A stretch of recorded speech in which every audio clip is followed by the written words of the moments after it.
하나님께 영광의 박수 올리겠습니다. 의로운 찬양 감사합니다. 하나님의 말씀은 사도행전 9장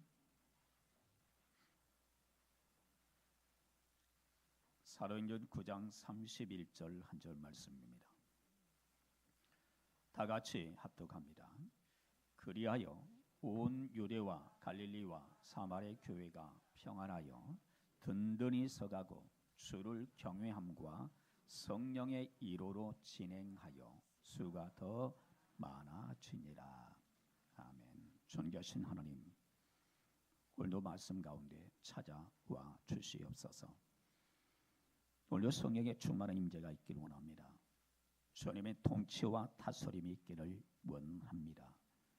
오늘 이 시간 말씀 받고 우리 모두가 다 평안해지고 그런 가운데서 우리 교회가 숫자적으로 또 질적으로도 성숙되어져 갈 수 있도록 인도해 주옵소서. 처음으로 부족한 종을 꼭 붙드셔서 주님의 말씀의 도구로만 사용하여 주옵소서. 거룩하신 주 예수 그리스도의 이름 받들어 감사하며 기도하옵나이다. 아멘. 할렐루야, 할렐루야. 새해 첫 주를 맞이했습니다. 서로 한번 인사 한번 하시죠. 새해 복 많이 받으십시오. 예, 행복하십시오. 네, 감사합니다. 새해 첫 주를 맞이했는데요. 올 한 해 행복하고 평안한 한 해가 되시기를 바랍니다. 그래서 올해의 표는 장로님 기도하셨던 것처럼 평안하여 든든히 서가는 교회입니다. 따라서 한번 할까요? 평안하여 든든히 서가는 교회. 반드시 이런 교회가 될 줄로 믿습니다. 성경이 말하는 건강한 교회는 어떤 교회일까요? 오늘 31절은 초대교회 전체를 한 문장으로 요약한 말씀이라고 할 수 있습니다.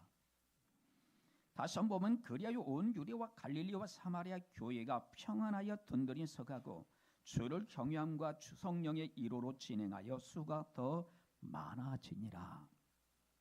이 모습이 초대교회의 모습이었습니다. 초대교회는 정말로 평안하고요, 든든히 서가고요, 주를 경외함과 성령의 이로로 수가 더 많아져 갔습니다. 올해 우리 교회로 이런 초대교회와 같은 은혜가 있기를 바랍니다. 초대교회는 그 전에 엄청나게 핍박이 있었거든요. 고난이 있었거든요. 막 순교가 있었거든요. 이제 점점 초대교회가 안정이 되어져 가고 이제는 평안해져 가고 점점 수적으로도 부흥이 되어져 가는 이런 교회였습니다. 여러분, 교회는 주님의 몸된 교회라고 그러죠. 예수 그리스도의 피값으로 피 흘리심을 통해서 값주고 산받은 교회입니다. 그래서 교회는 평안해야 됩니다. 주님의 몸된 교회이기 때문에 그렇습니다. 몸된 교회, 그러니까 예수 그리스도의 피 흘리심을 통해서 산받은 교회가 바로 우리 교회이기 때문에 교회가 정말로 평안해야 되는 것이에요. 정말로 교회가 평안할 때 가정이 평안할 수 있고요. 그래서 그 평안함이 가정으로 흘러가서 가정이 평안하고 여러분의 삶의 현장이 평안할 수 있어요. 그러니까 교회가 평안하지 않으면 여러분 가정도 절대 평안할 수가 없어요. 여러분의 삶의 현장에서 절대 평안함을 누릴 수가 없어요. 항상 교회가 평안할 때 그 평안함이 여러분 다 흘러가게 되는 것입니다. 그러면 유대와 갈릴리와 사마리아 교회가 어떻게 평안할 수 있었을까요? 간단하게 한 5가지 정도 등장한 것 같아요. 자, 오늘 본문 2절을 보면 사울이 등장해요. 사울이 왕이 아니라 바울 전에 이제 사울이 있잖아요. 사울은 우리가 잘 아는 것처럼 교회를 굉장히 박해했던 사람입니다. 예수 믿는 사람들을 잡아 넣는 것이 어떤 하나님의 열심이라고 생각한 거예요. 그러니까 열심은 있었어요. 근데 아무리 생각해 봐도요, 사울은 열심이 얼마나 있었는지 몰라요. 근데 방향성이 잘못된 거예요.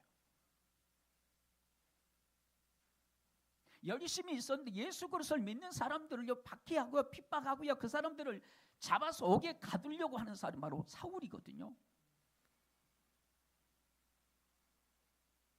그래서 누구보다도 특심을 가지고 교회를 박해했습니다. 그러던 중에 믿는 사람들을 잡으려고 다메섹으로 적합니다. 다메섹은 다마스커스 시리아 쪽이에요. 가다가 빛으로 임하신 부활하신 예수 그리스도를 만나게 됩니다. 사울아 사울아 네가 어찌하여 나를 박해하느냐. 음성이 들려오는 거예요. 주여 누구시옵니까? 나는 네가 박해하는 예수라. 여러분이 사울은 예수님을 박해한 적이 없습니다. 그런데 그 음성은 나는 네가 박해하는 예수다. 이 말은 예수 그리스도를 믿는 사람들 교회를 박해하는 것은 바로 그것은 곧바로 나를 박해하는 것이라고 하는 결론을 지었는 거예요. 정말로 사울은 하나님을 향해서 열심적으로 했거든요. 근데 유대교를 믿고 있어요. 예수 그리스도를 믿지 않아요. 그래서 예수 그리스도를 믿는 사람들 교회를 완전히 핍박하고요, 교회를 박해하고요, 다 흩어버리려고 하고요, 엄청나게 이런 일을 한 거예요. 이것은 결국은 누구를 박해한 것이라? 예수 그리스도를 박해했다고 말해요. 너 교회를 박해했잖아. 그것은 나를 향해서 네가 박해하는 것이야. 지금 이 얘기를 하고 있는 거예요. 여러분이 교회를 박해하고 믿는 성도들을 박해하는 것이 바로 주님을 박해하는 것이라고 하는 사실을 여러분 아시기 바랍니다. 거기서부터 이제 사울의 이제 회심 사건이 일어나요. 완전히 달라지게 되는데요. 갑자기 그렇게 박해했던 그 복음의 진리를 자기가 전하고 있어요. 그래서 오직 예수 그리스도의 십자가와 부활의 복음을 담대하게만 전하게 된 거예요. 아니 예수 그리스도의 십자가 부활을 믿는 사람들을 완전히 그냥 목에 잡아가지고 가둬놓으려고 한 사람이 주님을 만나고 부활하신 주님을 만난 다음에는 완전히 사람이 달라져서 그 복음을 자기가 전하고 있다니까요. 이제 사울이 다메섹에서 예루살렘으로 이제 돌아옵니다. 사울이 이제 예루살렘에서 제자들과 좀 사귀려고 좀 하는데요. 사람들이 굉장히 사울을 두려워해요. 그를 믿지 못해. 왜요? 사울에 대해서 너무나도 잘 알고 있었으니까. 사울이 얼마나 교회를 얼마나 핍박하고 박해하고 믿는 사람들을 잡아다가 오게 가두는 이런 것들 다 소문이 나서 예루살렘에 사울이 돌아왔는데 다메섹에서 돌아왔는데 다 두려워하는 거예요. 사울을 믿지 못하는 거예요. 그런 가운데 누가 등장하냐면 바나바라고 하는 사람. 여러분 들어보셨죠? 바나바라고 하는 사람이 사울을 믿어주고요, 적극적으로 도와줍니다. 그래서 사도들에게 가서 이 사울이 어떤 사람인가, 다메섹 도상에서 다메섹 길에서 어떻게 주를 만났는지, 그리고 어떻게 예수 그리스도 이름을 담대히 전하게 되었는지를 사도들에게, 제자들에게 이제 전해줘요. 대신 알려줘요. 지금 사울에 대해서 굉장히 두려워 떨고 있잖아요. 무서워하고 있잖아요. 못 믿잖아요. 그런데 바나바라고 하는 사람이 마치 중개자 역할을 하는 거예요. 사울이 예전에는 그랬지만 정말로 부활하신 주님을 만났다, 그리고 다시 예수 그리스도 복음을 담대하게 전한 사람이다, 이 사실을 얘기해 준 거예요. 그제서야 예루살렘 교회 성도들은 사울을 받아줍니다. 그 결과 교회는 평안하게 되었습니다. 그런 것처럼 여러분이 교회는 바나바와 같은 어떤 서로가 믿어주는 마음이 있어야 돼요. 바나바라고 하는 사람은 사울을 믿어준 거예요. 도와준 거예요. 많은 사람들이 정말로 무섭다라고, 이 사람은 정말 안 된다고 말할지라도 바나바는 사울을 밀어주는 거예요. 이런 마음이 우리 교회에 정말 필요한 거예요. 서로 의심하고 막 그러면 어떻게 사람이 교제가 이루어집니까? 밀어주는 거예요. 말 한마디 어떻게 할 수 있습니까? 말 한마디 꽃들이 잡으면 어떻게 무슨 말을 할 수 있습니까?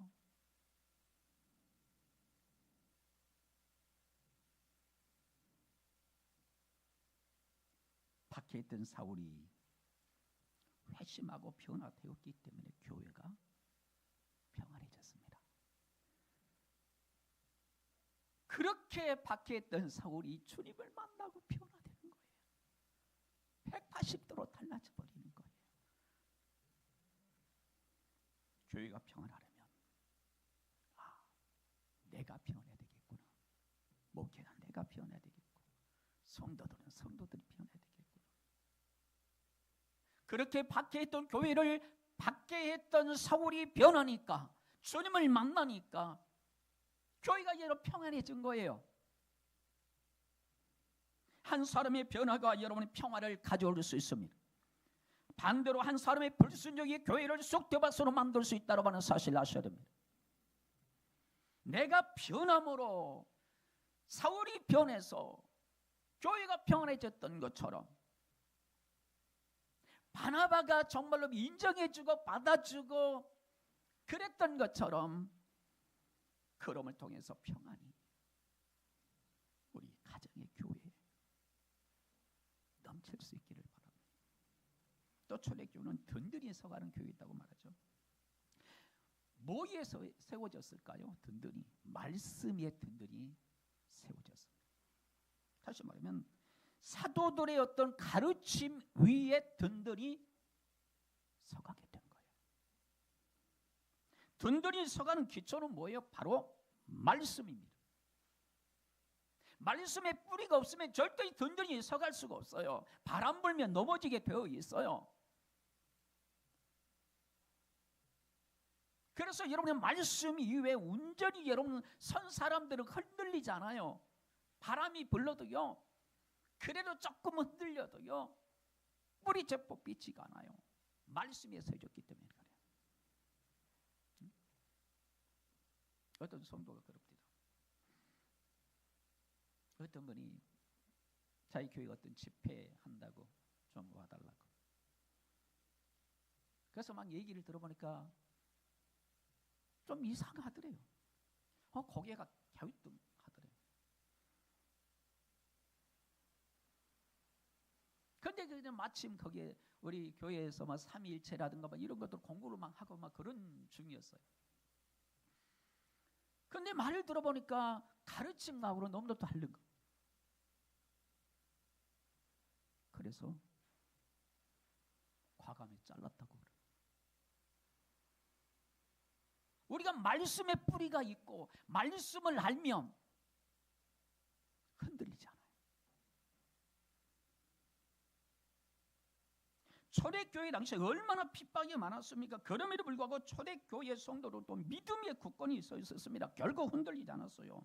우리 교회가 정말로 말씀으로 든든히 서가는 교회가 될 수 있길 바라요. 든든히 서가야 돼요. 또 초대교회는 주를 경외함이 있었다고 말하죠.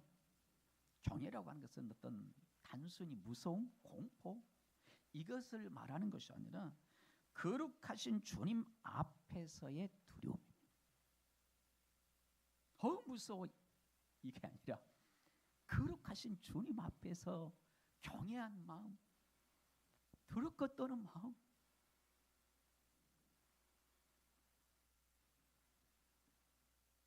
교회가 하나님을 경외하지 않으면 반드시 인본주의로 여러분 빠져가게 되어 있습니다.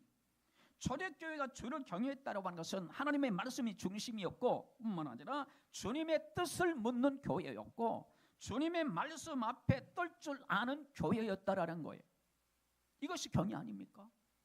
말씀 앞에 비춰보면서 내 자신이 잘못되면 그 말씀 앞에 두려워 떠는 거예요. 주님의 뜻 앞에서 내가 어떻게 해야 될 것인가 날마다 고민하는 그런 모습들이 있는 거예요.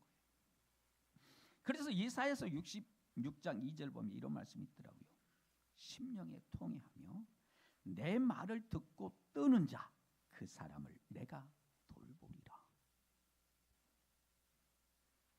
주님의 말씀을 들으면 내가 잘못된 삶을 살았구나, 내가 고쳐야 되겠구나, 회개해야 되겠구나 라고 하는 이 말씀이 임했을 때 이 말씀을 듣고 뜨는 자를, 그 사람을 내가 돌보리라고 말씀하고 있습니다.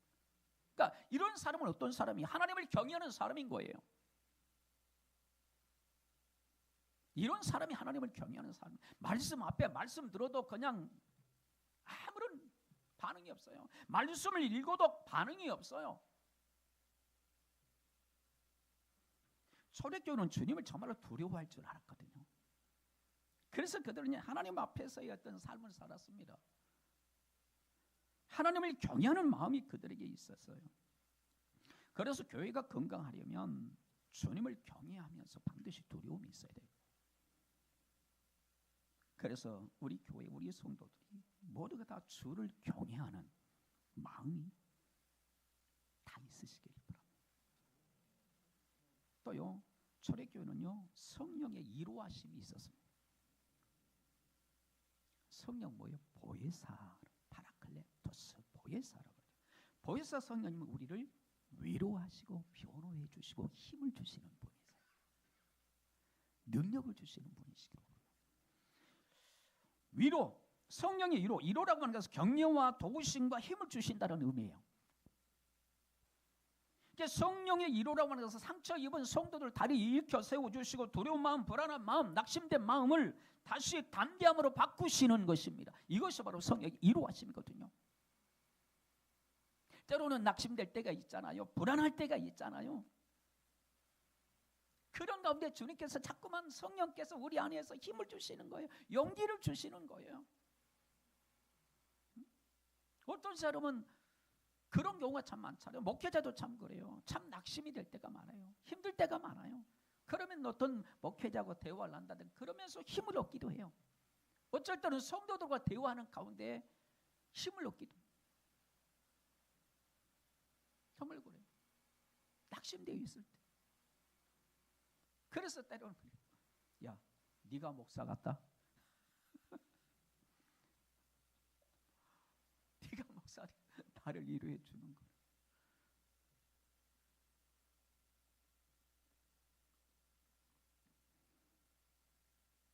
성령이 이렇게 말씀과 함께 반드시 역사하거든요. 지금도 말씀을 전할 때 성령께서 반드시 역사하고 있습니다. 성령은 말씀을 통하여서 역사합니다. 또 사람을 통해서도 하나님께서 역사하시고 사람을 통해서 위로를 주시고요, 힘을 주시고 소망을 주시고 담대함을 주시기도 하시죠. 그래서 성령의 위로하시면 말씀의 위로라고도 말할 수 있어요. 여러분, 오순절날 성도들은 성령의 충만함을 받게 되었습니다. 그들의 모습이 완전히 달라져 버렸어요. 베드로도 성령의 충만함을 받고 완전히 달라져 버립니다.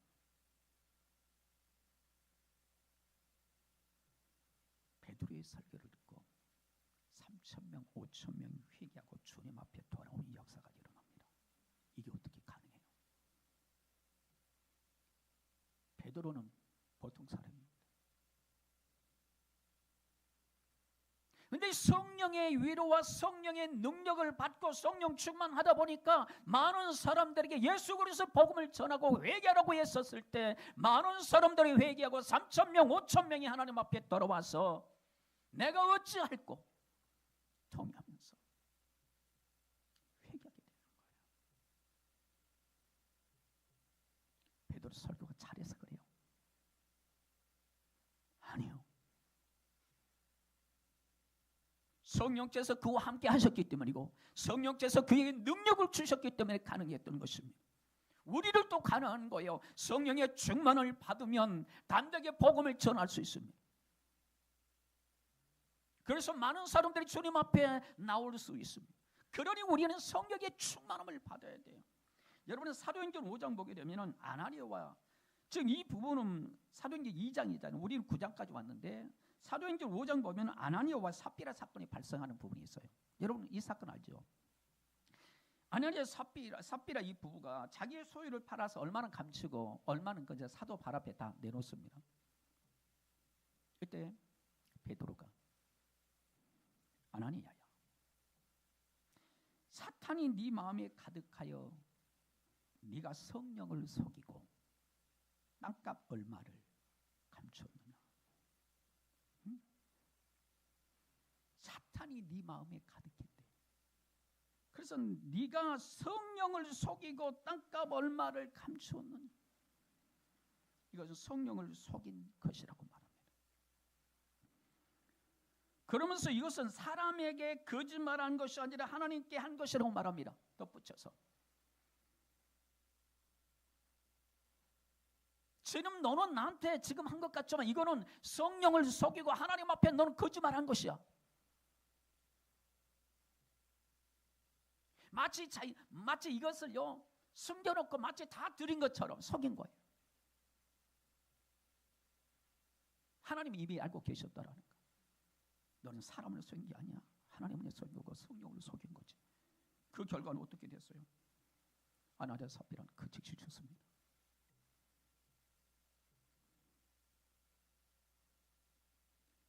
돈에 대한 욕심 때문에 그런 거 아닌가요? 탐욕이 불려오는 참사가 아닌가요? 돈을 감추고 싶은 거예요. 돈에 대한 욕심이 이렇게 무서운 결과를 가져올 수 있다는 사실이에요. 여러분, 돈이 사람을 눈물게 할 수 있습니다. 분별력을 잃게 하기도 합니다. 돈이 사람을 움직이잖아요. 돈이면 사람을 내 편으로 만들 수도 있잖아요. 연속국에 보십시오. 돈으로 사람을 다 매수하잖아요. 돈이 힘이에요. 돈은 긍정적인 부분이 있어요. 그러나 부정적인 부분도 많아요. 지금 이 부분은요, 이 돈에 대한 이 욕심 때문에 목숨이 결국은 잃게 되는 이런 참사를 가져온 거예요.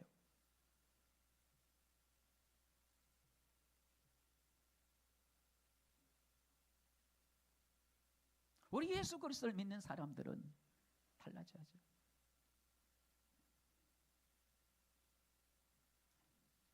여기 무슨 기도의 응답이 있고 삶의 회복이 있고 치유가 있겠습니까? 우리가 거기에 마음이 뺏겨 있다면. 여러분, 하나님을 알고 계시고 성령님을 다 알고 계시잖아요. 하나님 앞에 서십시다. 주님 앞에 서십시다.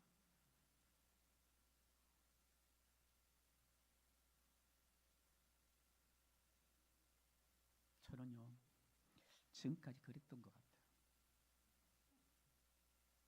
누구를 만나도 성도를 대하면서 좀 내 편이 되어 주십시오.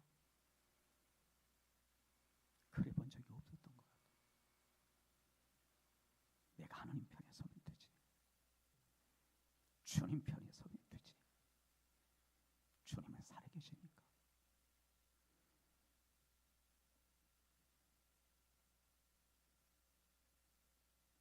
우리가 모두가 주님 앞에 서면 됩니다. 하나님 앞에 주님 편에 서면 돼요.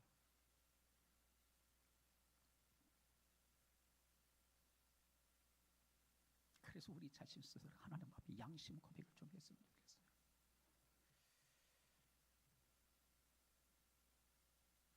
아나니아 삽비라는요, 얼마를 감추고 얼마를 갖다 했는데 이거는 다 드린 것처럼 했지만 하나님은 이미 알고 계셨어요. 왜 너는 성령을 속이느냐? 왜 하나님을 속이느냐?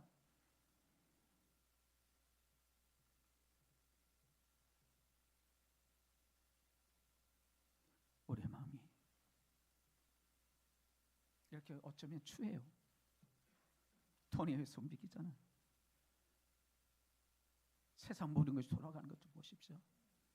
돈에 의해 돌아가는 경우가 많아요. 찔림이 없나요, 여러분들? 돈에 매수 당해본 적이 없나요? 성령께서 마음을 주시거든요. 돌이키십시오.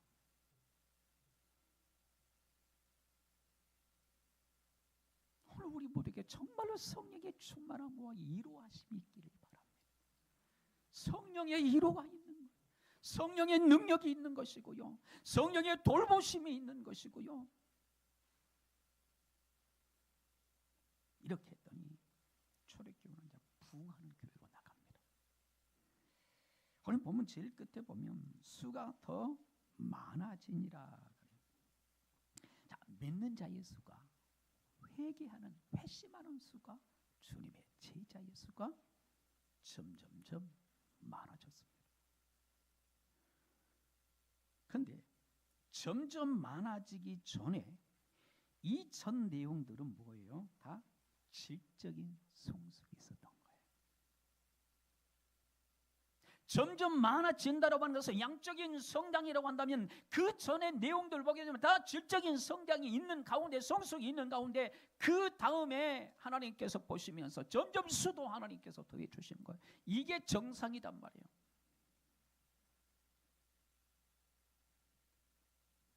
여러분, 교회가 주님을 경외하고 성령의 이로 가운데 서 있으면 성장은요, 하나님께서 반드시 책임져 주시는 거예요. 오늘 본문의 흐름을 다시 한번 보십시오. 초대교회는 이제 평안해졌어요. 엄청나게 박해가 이렇고만 순교자가 있어서 스데반이만 순교하잖아요. 그런 박해가 사울로 인해서만 박해가 엄청나게 일어나고요.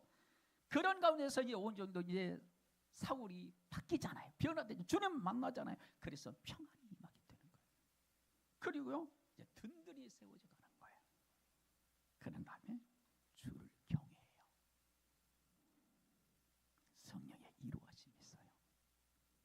그 결과는 뭐예요? 부흥하는 교회가 됩니다. 우리 교회가 이런 스텝을 잘 밟아갔으면 좋겠습니다. 그래서 결국은 12월 달에 가서 정말 하나님께서 오늘 말씀처럼 사도행전 9장 31절 말씀 우리 교회 그렇게 이루어졌다라고 우리가 고백했으면 좋겠어요. 모든 사람들이 나와서 정말로 하나님의 은혜였습니다. 정말로 하나님을 두려워하고 하나님을 경외했더니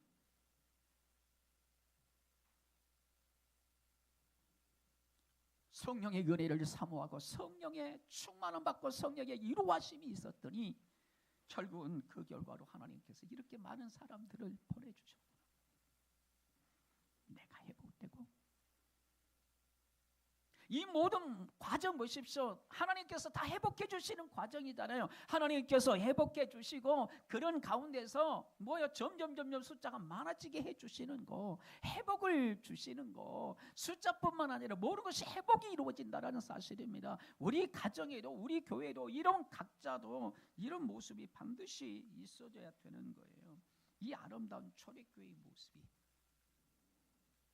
우리 교회의 모습 수 있기를 주님의 이름으로 축원합니다. 그러하신 하나님 은혜를 감사합니다. 2026년도 표로 정했습니다. 평안하여 든든히 서가는 우리 충림교회가 되게 하여 주시옵소서.